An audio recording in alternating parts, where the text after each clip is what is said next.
بسم الله الرحمن الرحیم. شروع کوم د ډیر زیات بخونکی او د ډیر زیات مهربان رب په نوم باندې. السلام علیکم ورحمت الله وبرکاته. امید در رب کوم چې تاسو ټول په ټیک ټاک کې الله پاکم خوشاله آباد ساته.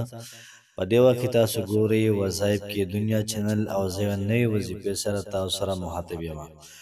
نن چې محترمو زمونږ کوم وظیفه ده ډیره زیاته او عظیم شانه وظیفه ده. په درې ورځو کې به انشاءالله العزیز الله پاک ستاسو تمام حاجات دا پوره کوي. په درې ورځو کې به الله پاک ستاسو تمام مشکلات دا ختموي. که چېرته په تاسو کې څوک داسې وي چې هغوی حاجات وي او نه پوره کېږي، نو همدا وظیفه دې وکړي. الله پاک به د انسان تمام حاجات پوره کړي، قرضونه به ختم کړي. دغه رنګې څومره بې سکوني ده دا به الله پاک ختمه کړي ولا. که چېرته د چا مسایل وي، مصایب مشکلات دي، نو همدا وظیفه دې وکړي. انشاءالله العزیز تمام مصایب او مشکلات دا به الله پاک ختم کړي ولا. محترم مسلمانانو خویندرونو، موږ چې کوم څیز غواړو هغه څیز غټ یا وړوکی دی. که چېرته هغه څیز غټ وي د هغې مطابق به محترم موږ عمل کوو. څیز وړوکی دی موږ به د هغې مطابق عمل کوو. اوس یو مسله ده ډېره زیاته وړه ده، ډېره زیاته وړه ده او هغې لپاره موږ وظیفه شروع کړو تقریبا 2 میاشتې 3 میاشتې 4 میاشتې. نو صحیح وظیفه د هغې لپاره تجویز کول محترماً دا پکار دی. تاسو ویډیو وګورئ، انشاءالله العزیز د هرې مسلې حل به پکې تاسو ته محترمه را تلاش شي. په کوم ځای کې تلاش کېږي مکمل ډیټیل تفصیل د محترمه تاسو ته وایم. چې کله موږ د یو څیز لپاره محنت کوو، محنت الله پاک د چا محنت ضایع کوي نه. موږ د یو څیز کوشش کوو، الله پاک د چا کوشش نه ضایع کوي. الله پاک ډیر زیات قدردان دی، شاکر علیم، قدردان دی او پوه دی. بس موږ له کولو پکار دی چې کوم څیز الله پاک نه غواړو هغې نه مخکې لږ ذکر وکړو او بیا دعا وکړو. په دعا کې محترمو ډیر زیات لوی اثر ده، ډیر زیات لوی اثر پکې دی. بس الله پاک وایي تاسو زما نه غواړئ. وَإِذَا سَأَلَكَ عِبَادِي عَنِّي فَإِنِّي قَرِيب. اے محبوبه کو دا خلق راشي تا ته پوښتنه کوي چې الله پاک لرې دی که نږدې دی، ورته ووایه چې ستاسو رب ډېر نږدې دی. فإني قریب، بېشکه زه نږدې یم. اجیب دعوت الداعی اذا دعان. څه ګوره سوال قبلوم د هغه چا چې کوم خلک مانه سوال کوي، اذا دعانې چې کله اواز کوي ماته. محترم الله پاک زموږ او ستاسو اواز اوري، موږ ایني، زموږ دعا دا قبلوي. او چې کله موږ دعا د زړه نه محترم دعا وکړو، بل ځای وایي چې نحن اقرب الیه من حبل الورید. د مرۍ د رګونو نه الله پاک یا د شا د رقم شرک دی، د هغې نه زه د انسانانو ته سوا نږدې یم. دغه رنګې په صورت مجادله کوي کو تاسو 2 کسان الله پاک دریم دی، که تاسو درې الله پاک څلورم دی، نو یو قسم الله پاک موږ سره دی.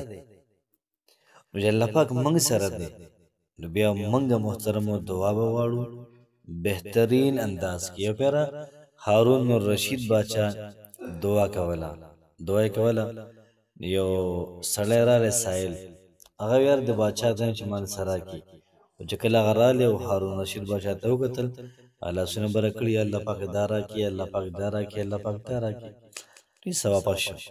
نو هارون الرشید باچا ورپسې ووتو، سړی راوستو، ته خو راشه ولې؟ نه بس زما مسله حل شوی. لکه څنګه ستا مسله حل شوله؟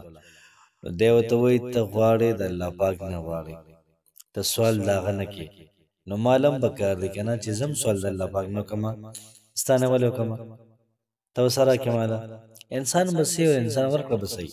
کم بنده چې د انسانانو نه غواړي الله پاک انسانانو ته واله کړي، ځه لاړ شه ګرځه د دې خلکو نه ځان نه واله. او خلک تاسو سره پته ده چې خلک د لسو روپیو سوا نه ورکوي، نو سوال به کوئ د الله پاک نه به کوئ. هغه یو سړي سوال کو، وایي الله پاکه 80,000 کربه یا کروړه ډالر راکړي، ډېر غټ رقم دی. بل یو سړی راغلی شاته کېناستو، هغه وایي چې الله پاک یو 50 روپۍ راکړي، ځان له پرې روټۍ والم. نو دا بل د مخکې نه شاته راتاو شو او جیب نه 50 روپۍ راواغېستو، ولې ورکړې دا واله.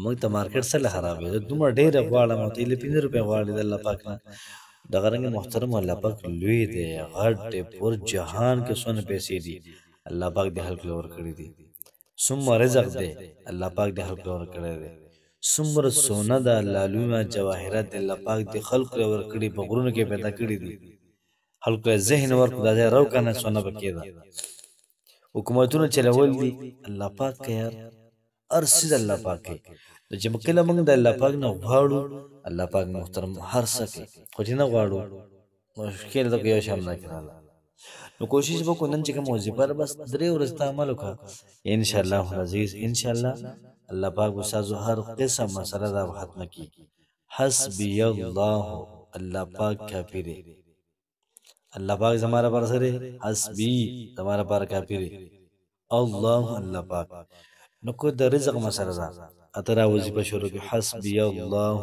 لا اله الا هو عليه توکلت وهو رب العرش العظیم الله پاک زما لپاره کافي دی د هغه نه بل څوک بل خدای نشته او د لوی عرش مالک دی نو سم خیال لري دا کلمات او دا اوصاف چې موږ الله پاک را بیان کړو را بیان کړي د رښتې مسله د حسبي الله الله پاک زما لپاره کافي دی لا اله الا هو عليه توکلت وهو رب العرش العظیم د لوی عرش مالک دی دغه نه علاوه د عبادت لایق بل نشته دی دغه رنګ د ویزې مسله ده کاروبار مسله ده مشکل دی حاجت دی حسبي الله الله پاک زما لپاره کافي دی مشکل دی حسبي الله حسبنا الله نعم الوکیل الله را کافي دی یار ونن ساز کوم وظیفه را د سحر د منظر بعد سل پیری حسبي الله لا اله الا هو عليه توکلت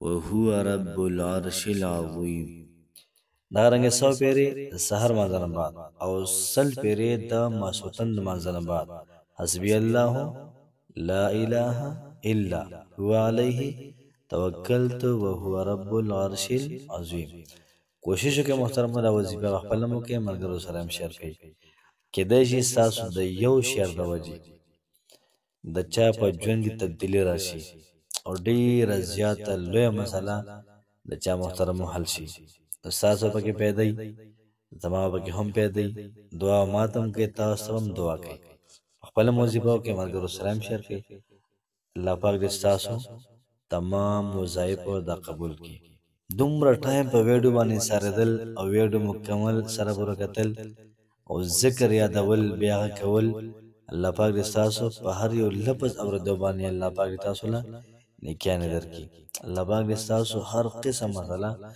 دا ختم کړي الله پاک مو خوشاله آباد ساتي السلام علیکم ورحمت الله وبرکاته